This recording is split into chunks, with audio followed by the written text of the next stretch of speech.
Il y a une première affaire où on dit Jamel a tué son épouse. Une deuxième affaire qui ne tient pas parce que Julie Derouet est effectivement une folle mythomane hystérique. Enfin, elle vient au procès, on l'assoit sur une chaise parce qu'elle est faible, mais on ne se pose pas la question de savoir dans quelle forme elle est lorsqu'elle est dans une boîte échangiste, dont on nous dit d'ailleurs qu'elle était un des fleurons et qu'elle était parfaitement capable de gérer sa vie dans ces circonstances-là. Alors, j'ai été dépositaire, je te dis la vérité, d'un secret. Alors, peut-être pas un nombre suffisant pour que Jamel soit acquitté, mais il y a des jurés qui sont dans le doute. D'ailleurs, il y a un doute sur tout dans ce procès. Objectivement, il y a un doute sur tout. Toi, tu plaides l'acquittement? Moi, je plaide l'acquittement au bénéfice du doute parce que je pense qu'il y a un doute. Je n'ai pas de certitude, j'ai des certitudes sur rien. Sauf sur une chose, c'est qu'il y a un doute colossal et que ce doute colossal ne permet pas de condamner un homme à 30 ans d'emprisonnement. Voilà.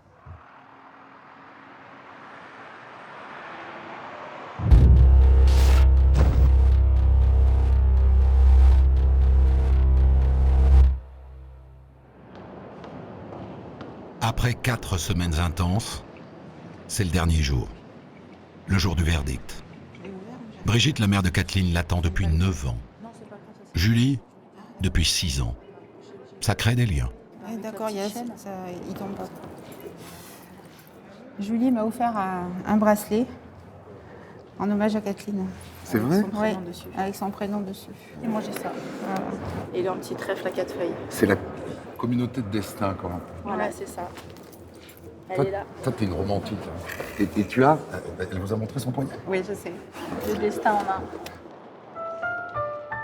Le J de Julie et le K de Kathleen. Les débats sont clos.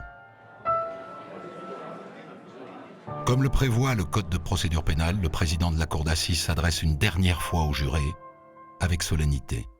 La loi vous prescrit de vous interroger vous-même dans le silence et le recueillement.